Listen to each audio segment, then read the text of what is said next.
Welcome back dear students. మనం male reproductive system, పురుష ప్రత్యుత్పత్తి వ్యవస్థ, దీని గురించి మనం చదువుకునే ప్రయత్నం చేద్దామండి. ఓకేనా. ఫీమేల్ రీప్రొడక్టివ్ సిస్టంలో మనం చెప్పుకున్న విధంగానే మేల్ గురించి మనం ఇక్కడ డిస్కస్ చేసే ప్రయత్నం చేద్దామండి. ఓకేనా. పురుష ప్రత్యుత్పత్తి వ్యవస్థ. ఓకేనా.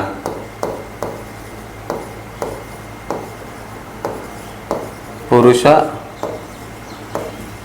ప్రత్యుత్పత్తి వ్యవస్థ అంతే కదమ్మా. So this is male reproductive system. Okay.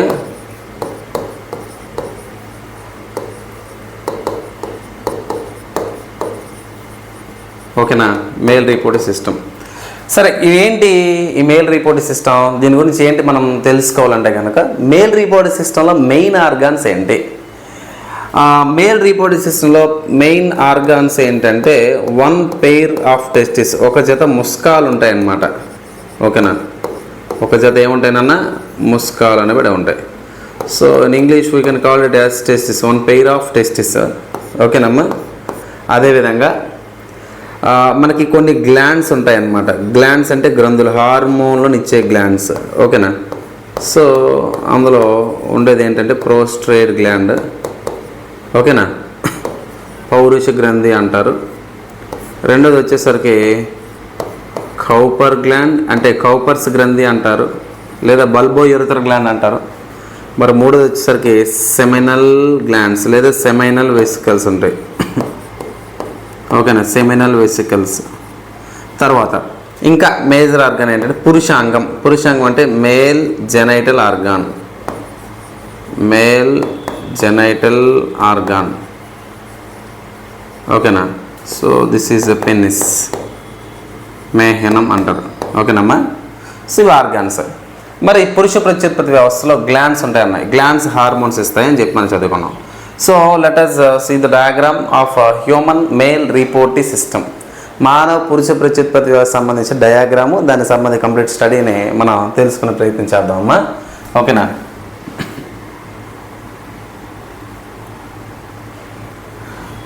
ఇక్కడ మేల్ రీప్రొడక్టివ్ సిస్టమ్ డయాగ్రామ్ ఒకసారి కంప్లీట్గా తెలుసుకుంటే, ఒక డయాగ్రాము, స్ట్రక్చర్, దాని ఫంక్షన్స్ కూడా తెలిసేసుకుంటే ఈ టాపిక్ అయిపోద్ది అనమాట. ఓకేనా. మేల్ రీప్రొడక్టివ్ సిస్టంలో మెయిన్ మనకు ఆర్గాన్స్ ఏంటంటే ముస్కాలు అంటారు. ఏమంటారండి? ముస్కాలు. గుర్తుపెట్టుకోండి.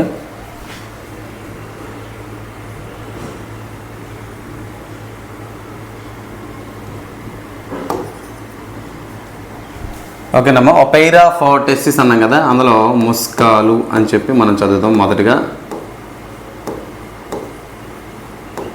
ముస్కాలు అంటే టెస్టిస్ అని చెప్పి చెప్తాం. ఓకేనా. సో నాన్న సాధారణంగా ముస్కాలు అనేవి ఎందులో ఉంటాయంటే ఒక పౌచ్లో ఉంటాయి. ఓకేనా. పౌచ్ లాంటి నిర్మాణం ఉంటుంది, ముస్కాలు అంటారు. ఓకేనా. ఈ ముస్కాలు అనేవి ఒక పౌచ్, సంచి వంటి నిర్మాణంలో ఉంటాయి. ఈ సంచి వంటి నిర్మాణం పేరు ఏంటంటే ముష్కగోని. ఓకేనా. ముష్కగోని. దీన్ని ఇంగ్లీష్లో మనం స్క్రోటల్ శాక్ అని చెప్పి పిలుస్తారు. ఏమని పిలుస్తారండి? Scrotal sack. ఈ మొత్తం పౌచ్ని ఏమంటారంటే స్క్రోటం అని చెప్పి పిలుస్తారు. ఏమని పిలుస్తారండి? స్క్రోటం. గుర్తుపెట్టుకోండి. ఓకేనా. స్క్రోటం అంటారు. ముష్కగోనులో ఈ ఇదంతా స్ట్రక్చర్ అంతా కలిపి ముష్కగోను, ఇక్కడ మన స్క్రోటం అంటారు. మరి ఈ ముష్కగోనుల లోపల ఒక జత ముస్కాలు ఉంటాయి, ఒక పెయిర్ ఆఫ్ టెస్టిస్ ఉంటాయి. పెయిర్ అంటే రెండు. ఓకేనా. రెండు ముస్కాలు ఉంటాయి అన్నమాట. సో ఇది ఏంటంటే ముస్కము అని చెప్పి వెళ్తాం. ఓకేనా. రెండు జత, ఒక జత ముస్కాలు ఉంటాయి. ఓకేనా. రైట్. టెస్టిస్. నాన్న ముస్కాలు అనేటివి ఏవైతే ఉన్నాయో ఇలా కదలకుండా ఉండడానికి, ముస్కాలు కదలకుండా ఉండడానికి మధ్యలో గోడ వంటి నిర్మాణం ఉంటుంది. దాన్ని ఏమంటారంటే గూబెర్నాక్యులం అని చెప్పి పిలుస్తారు. ఏమని పిలుస్తారండి? గూబెర్నాక్యులం అంటారు. ఓకేనా. ముస్కాల యొక్క ఉష్ణోగ్రత ఎప్పుడు కూడా శరీరం కన్నా 2 నుండి 2.5 degrees సెల్సియస్ టెంపరేచర్ తక్కువగా ఉంటుంది. గుర్తుపెట్టుకోండి. మన యొక్క టెస్టిస్ యొక్క టెంపరేచర్ ఎంతంటే 2 to 2.5 degrees Celsius lower than that of the body temperature. Body temperature ఎంత అండి? 98.4. అవునా. ఇంతకన్నా 2.2 నుంచి 2.5 డిగ్రీల సెల్సియస్ తక్కువ ఉంటుంది. అలా ఉంటేనే దీని నుంచి ఏం తయారవుతాయి? స్పర్మ్స్ తయారవుతాయి. ఏం తయారవుతాయండి? స్పర్మ్స్. స్పర్మ్స్ అంటే ఏంటి? శుక్రకణాలు. స్పర్మ్స్ అంటే ఏంటండి? శుక్రకణాలు. గుర్తుపెట్టుకోండి, శుక్రకణాలు అనేవి తయారవుతాయి అన్నమాట. గుర్తుపెట్టుకోండి అమ్మా, ఓకేనా? ఇలా ఉంటేనే శుక్రకణాలు తయారవుతాయి. శుక్రకణాల తయారీని ఏమంటారు? స్పర్మటోజెనిసిస్ అంటారు. ఏమంటారండి? స్పర్మటోజెనిసిస్. ఓకేనా? స్పర్మటోజెనిసిస్ అంటారు. గుర్తుపెట్టుకోండి, ఓకేనా? మరి ఇలాంటి ముస్కాలు అనేవి ఏవైతే ఉన్నాయో, ఇలాంటి టెస్టిస్ అనేవి ఏవైతే ఉన్నాయో, ఈ టెస్టిస్లోనే మనకి ఏం తయారవుతాయని చెప్పుకున్నాం మనం? స్పర్మ్స్ తయారవుతాయని చదువుకున్నాం, అవునా కదా? శుక్రకణాలు తయారవుతున్నాయి. శుక్రకణాలు అనేవి ఏవైతే ఉన్నాయో, ఆ శుక్రకణం అనే దాన్నే మనం ఏమంటారంటే పురుష సంయోగ బీజం అని చెప్పి పిలుస్తారు. దాన్ని ఏమని పిలుస్తారండి? ఏమని పిలుస్తారు? పురుష సంయోగ బీజం. ఇంగ్లీష్లో తీసుకుంటే మేల్ గ్యామెట్. ఏమంటారమ్మా? మేల్ గ్యామెట్ అని చెప్పి పిలుస్తారు. ఇక్కడ దాకా ఓకే కదా మీకు? రైట్. ఇప్పుడు దీంతో డయాగ్రామ్ మనం రాద్దాం, ఓకేనా? సో డయాగ్రామ్ ఒకసారి మీరు గమనిస్తే,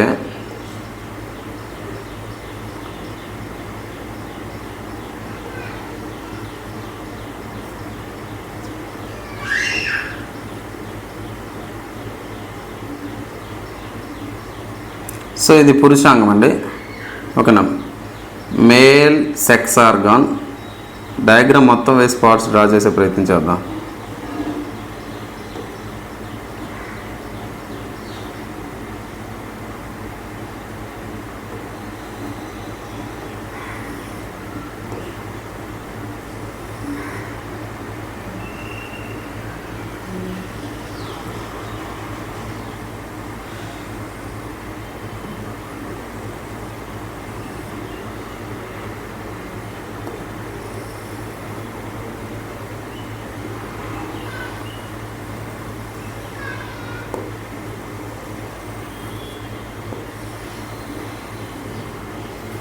సో మేల్ సెక్స్ ఆర్గన్ గురించి మనం ఒకసారి తెలుసుకొని ప్రయత్నం చేద్దామండి. ఇదంతా కానీ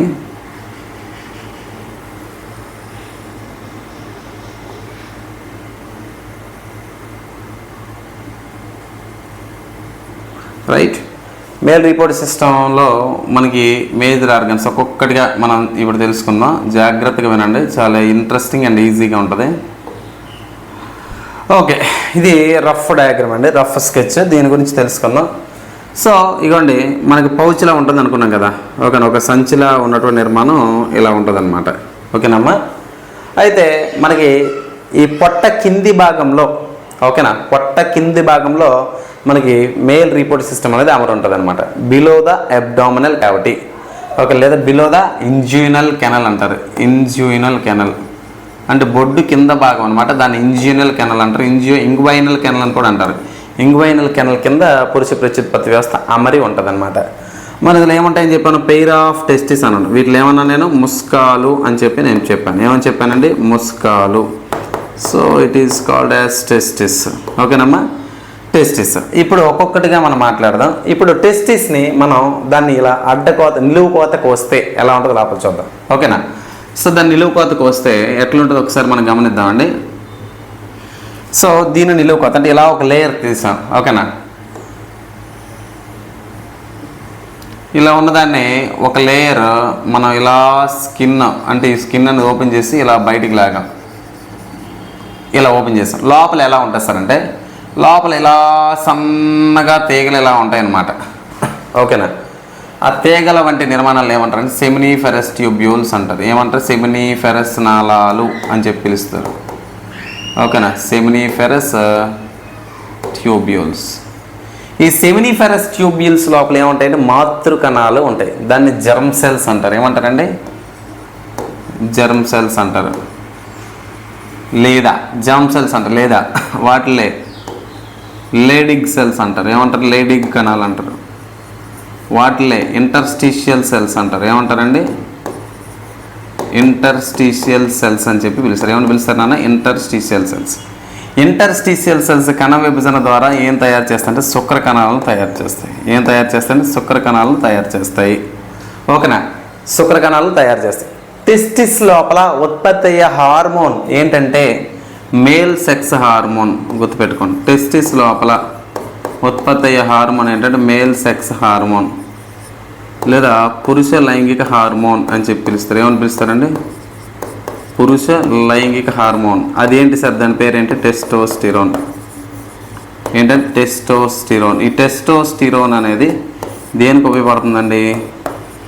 ఈ లోపల శుక్ర కణాల తయారీకి ఉపయోగపడుతూ ఉంటాయి.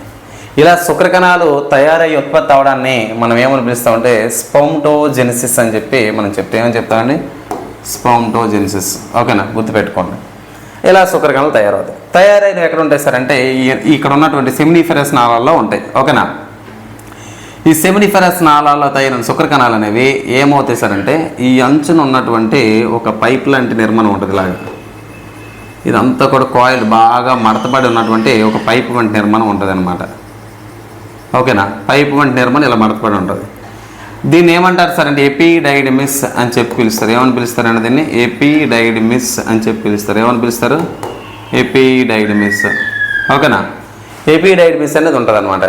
ఈ ఎపిడైడిమిస్ ఏం చేస్తుందంటే శుక్ర కణాలు తాత్కాలికంగా నిల్వ చేస్తుంది. అంటే నేను చెప్పినటువంటి ఈ నిర్మాణం ఏదైతే ఉందో శుక్ర కణాలు తయారవుతాయి కదండి. తయారైన శుక్ర కణాలు అనేవి తాత్కాలికంగా ఇక్కడ ఉన్నటువంటి నిర్మాణంలో నిల్వ ఉంటాయి అన్నమాట. గుర్తుపెట్టుకోండి. ఓకేనా, తాత్కాలికంగా ఇక్కడ మనకి నిల్వ అనేది ఉంటాయి. సో దీన్ని ఏమని పిలుస్తాం మనం?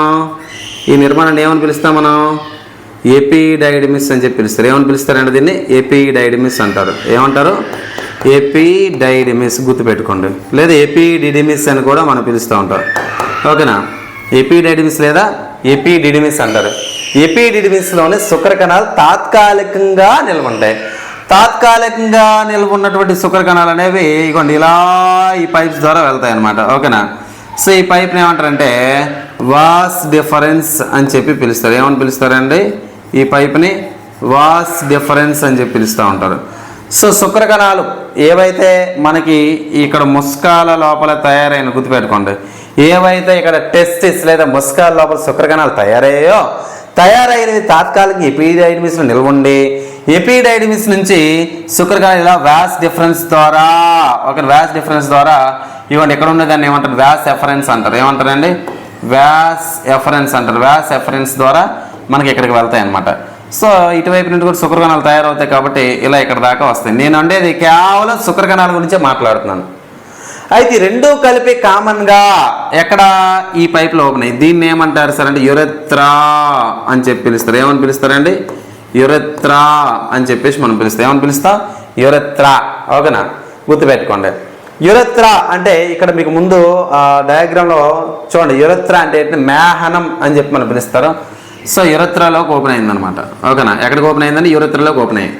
ఇప్పుడు ఓపెన్ అయ్యేటప్పుడు గుర్తుపెట్టుకోండి, ఇక్కడ ఓపెన్ అయ్యేటప్పుడు సాధారణ ఇక్కడ దాకా వచ్చిన కేవలం శుక్ర కణాలు మాత్రం వచ్చాయి. ఇప్పుడు ఏమవుతుంది సార్ అంటే చూడండి, ఇక్కడ ఏమవుతుందంటే మీకు ఆల్రెడీ తెలుసు, వంటలు చేసినప్పుడు కూర దించే ముందు కాస్త కొత్తిమీర ఎలా వేస్తాం, అలాగే ఈ స్పర్మ్స్ బయటకు వచ్చే ముందు ఇక్కడ మరొక గ్రంథి ఉంటుంది అనమాట. ఓకేనా, ఈ గ్రంథి పేరు ఏంటంటే దీని పేరు సెమినల్ వెసికల్ అని చెప్పి పిలుస్తారు. ఏమని పిలుస్తారండి? సెమైనల్ వెసికల్ అంటారు.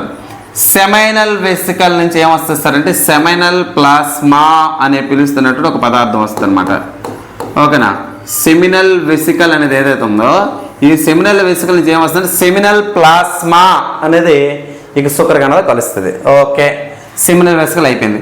ఈ పక్కనే ఇక్కడ వీడున్నాడా, వీడేం చేస్తాడు సార్ అంటే వీడి పేరేంటి? ప్రోస్టేట్ గ్లాండ్ అంటారు. ఏమంటారంటే ప్రోస్ట్రేట్ గ్లాండ్ అంటారు. పౌరుష గ్రంథి. ఏంటంటే ప్రోస్ట్రేట్ గ్లాండ్, తెలుగులో పౌరుష గ్రంథి. వీడికి నిజంగానే పౌరుషం ఉంటుంది. ఎందుకు ఉంటుందంట? ఇంత దూరం నుంచే శుక్ర కణాలు వచ్చి యురెత్రాన్ని కలిసే దగ్గర సెమినల్ ఫ్లూయిడ్ వచ్చేసి శుక్ర కణాలతో కలిసింది, దాన్ని సెమినల్ ప్లాస్మా అన్నాడు. ఆ సెమినల్ ప్లాస్మా శుక్ర కణాలతో కలిసే రైటే. మరి ఇంత దూరం నుంచి జర్నీ చేసి వచ్చినటువంటి శుక్ర కణాలకు అలుపు వస్తుంది కదా, ఆకలి వేస్తుంది కదా, నీరసం వస్తుంది కదా, దానికి చూడండి దానికి ఆ వచ్చిన శుక్ర కణాలు శక్తినివ్వడంలో ప్రధాన పాత్ర పోషిస్తుంది ప్రాస్టేట్ గ్లాండ్. ప్రాస్టేట్ గ్లాండ్ ఏం చేస్తుందంటే శుక్ర కణాలకు తాత్కాలిక శక్తినివ్వడంతో పాటుగా ప్రాస్టేట్ ఫ్లూయిడ్ కూడా రిలీజ్ అవుతుంది అనమాట. ఓకే, ఇక్కడ దాకా ఓకే. తర్వాత దీని కింద మరొక గ్రంథి ఉన్నాడు వీడు. ఓకేనా, వీడి పేరు ఏంటి సార్ అంటే కౌపర్ గ్రంథి అంటారు, లేదా బల్బో యూరిథ్రల్ గ్లాండ్ అంటారు. ఇక్కడ రాశాను కదా ఆల్రెడీ, ఇక్కడ కౌపర్ గ్లాండ్ అన్నాను కదా, దీన్ని బల్బో యూరిథ్రల్ గ్లాండ్ అని కూడా అంటారు. సో నేను ఇక్కడ కౌపర్ గ్రంథి నేను రాస్తున్నాను చూడండి. కౌపర్ గ్రంథి లేదా కౌపర్ గ్లాండ్. ఈ కౌపర్ గ్లాండ్ ఏం చేస్తా అనుకున్నారు? సెమినల్ ప్లాజ్మా, ప్రోస్టేట్ గ్లాండ్ ఇచ్చిన ప్రోస్టేట్ ఫ్లూయిడ్, మరి ఆడి శక్తి కూడా ప్రోస్టేట్ గ్లాండ్ ఇచ్చారు కదా. తర్వాత కౌపర్ గ్లాండ్ ఏం చేస్తారంటే ఆ యురత్ర అంటే ఈ పైపే కదా, ఇందులో నుంచి శుక్రకణాలు ఎలా బయటికి డ్రాప్ అవ్వాలి కదమ్మా, శుక్రకణాలు బయటికి పాస్ అవ్వాలి కదా. ఈ పైప్లోని ఎక్కడైనా ఎసిడిటీ ఉంటే, ఆమ్లతత్వం ఉంటే దాన్ని న్యూట్రలైజ్ చేస్తాడు. తటస్థీకరణం చేయడంలోనే యురత్రాన్ని తటస్థీకరణం చేయడంలో ప్రధాన పాత్ర పోషిస్తూ శుక్రకణాలు జారుకొని బయటికి రావడానికి ఒక కందెన వలె పనిచేస్తాడు. యాక్ట్స్ యాజ్ ఎ లూబ్రికెంట్, ఒక కందెన వలె అంటే జారుకోవడానికి వీలుగా ఉండే శుక్రకణాలు బయటికి రావడానికి ఉపయోగపడతాయి. ఇలా ముగ్గురు కలిపి శుక్రకణాలతో కలుస్తారు. అలా కలిసినటువంటి ఆ చిక్కటి ద్రవ పదార్థాన్నే ఏమంటారు సార్ అంటే వీర్యం అంటారు. గుర్తుపెట్టుకోండి, ఏమంటారండి? వీర్యం. ఓకేనా. దీన్ని ఇంగ్లీష్లో సెమెన్ అని చెప్పి పిలుస్తారు. ఏమని పిలుస్తారండి? సెమెన్ లేదా సీమెన్ అని చెప్పి అంటారు. గుర్తుపెట్టుకోండి, ప్రపంచంలో ఎక్కడ ఏ ఒక్క మగవాడికి కూడా శుక్రకణాలు బయటకు వచ్చే చరిత్ర లేదు. వీర్యం బయటకు వస్తుంది, వీర్యం లోపల శుక్రకణాలు ఉంటాయి. అర్థమైందండి? అంతే, డైరెక్ట్గా శుక్రకణాలు వస్తే వీళ్ళ ముగ్గురు ఎందుకు ఎక్కడ వేస్ట్, అంతే కదా. వీళ్ళ ముగ్గురు కలిపి రిలీజ్ చేసిన ఫ్లూయిడ్స్ ప్లస్ శుక్రకణాలు కలిపితే సెమెన్ లేదా సీమెన్ లేదా వీర్యం అంటారు. ఇది ఇంపార్టెంట్. అయితే ఇందులోని ఒక 60% శుక్రకణాల్లోనే 60% మామూలుగా ఉంటాయి, కానీ ఒక 40% మాత్రం బాగా విగ్రస్ కదలికలనే బాగా చూపిస్తూ ఉంటాయి అన్నమాట. ఏవి? శుక్రకణాలు. ఓకేనా. శుక్రకణం తీసుకుంటే మనకి ఇలా కనిపిస్తుందండి. ఒక శుక్రకణం తీసుకుంటే ఇలా ఒక థర్డ్ పోల్ లార్వా ఎలా ఉంటుందో అలా కనబడుతుంది అనమాట, చిన్న కప్ప పిల్లలాగా. ఓకేనా. సో దీన్ని టైల్ రీజన్, తోక భాగం అంటారు. ఓకేనండి. సో ఇదేదైతే ఉందో మధ్యస్థ భాగం, దీన్ని మిడిల్ పీస్ అంటారు. ఏమంటారండి? Middle piece. ఓకేనా. Middle piece. ఒక బస్సు రన్ అయ్యేటప్పుడు లైట్లు వెళ్ళడానికి, పాటలు రావడానికి, టీవీ అన్నీ రన్ అవ్వడానికి బ్యాటరీ ఏదైతే జనరేటర్ ఉందో అలా జనరేటర్ వలె ఈ మధ్య భాగం పనిచేస్తుంది. ఎందుకు అనుకున్నారు? మనకి శుక్రకణం మధ్యస్థ భాగం మిడిల్ పీస్లో ఏముంటుంది సార్ అంటే మైటోకాండ్రియా ఉంటుందండి. ఏముంటుందండి? మైటోకాండ్రియా. అదేవిధంగా దీనికి కూడా ఓన్ డిఎన్ఏ, సొంతంగా ఒక డిఎన్ఏ కూడా ఉంటుంది అనమాట శుక్రకణాల్లో. ఓకేనా. గుర్తుపెట్టుకోండి, ఇది కూడా ఏకకణజీవే, సింగిల్ సెల్డ్ ఆర్గనిజమే. శుక్రకణం మధ్యలో ఎవడంటాడు సార్ అంటే న్యూక్లియస్ ఉంటాడు, కేంద్రకం ఉంటాడు. ఎవడంటాడండి? కేంద్రకం లేదా న్యూక్లియస్ ఉంటుంది. వీడి కణ విభజన చెంది లోపలికి వెళ్ళి ఈ సంయుక్త బీజం జైగోట్ని ఏర్పరిచేదానికి ఉపయోగపడుతుంది. ఇదే మేల్ గ్యామెట్ కదా, పురుష సంయోగమైంది, ఇది స్త్రీ సంయోగమైనదో కలుస్తుంది. అయితే ఈ శుక్రకణం ముందు ఇలా తోక వంటి భాగం, ఇది ఇక్కడ మూత వంటి భాగం, దీన్ని మనం యాక్రోసోమ్ అంటారు. యాక్రోసోమ్లోనే ఒక ఎంజైమ్ రిలీజ్ అవుతుంది అనమాట. ఓకేనా. హైలోరుడినేజ్ అని పిలుస్తున్న ఎంజైమ్ రిలీజ్ అయ్యి ఇది స్త్రీ యోని భాగం నుండి, ఓకేనా, స్త్రీ యోని భాగం నుంచి గర్భాశయం మార్గంగా ఫాలోపియన్ నాళానికి వెళ్తుంది. ఫాలోపియన్ నాళానికి వెళ్ళి అండాన్ని కలుస్తుంది. అక్కడ కలిసిన తర్వాత ఇద్దరు కలిసి ఒక పిండంగా ఫస్ట్ సంయుక్త బీజం, తర్వాత పిండం, తర్వాత భ్రూణం, తర్వాత కొత్తగా 9 నెలలు అయిన తర్వాత ఒక హీరో ఆ హీరోయిన్ పుడతారు అన్నమాట. అర్థమైందా? గుర్తుపెట్టుకోండి. అయితే మనకి ఇక్కడ హైలోరుడినేజ్ అనేది ఎంజైమ్ ఉంది కదా, ఇదేమవుతుందంటే ఫాలోపియన్ నాళంలో ఉన్న అండం ఏదైతుందో అండానికి రంధ్రం చేసుకుని లోపలికి వెళ్ళిపోవడానికి ఏకరసం ఉపయోగపడుతూ ఉంటుంది అనమాట. అర్థమైందా? చొచ్చుకుపోవడానికి ఉపయోగపడుతూ ఉంటుంది అనమాట. Okay, right. ఈ విధంగా మనకి ఫలదీకరణ జరగడానికి ఉపయోగపడుతుంది. ఓకేనా. ఫలదీకరణం ఇవన్నీ ఎలా జరుగుతాయి, ఏంటి, వాట్ ఈజ్ వాట్, తదుపరి వివరాలు ఏవైతే ఉన్నాయి ఈ వివరాలన్నీ కూడా మనం ఎక్కడ నేర్చుకుంటాం అంటే పూర్తి స్థాయిలో మనం స్త్రీ ప్రత్యుత్పత్తి వ్యవస్థలో ఎలా పీరియడ్స్ జరుగుతాయి, ఏంటి, వాట్ ఈజ్ వాట్ అనేది మనం అక్కడ చదువుకునే ప్రయత్నం చేస్తాం. ఓకేనండి, రైట్. Thank you.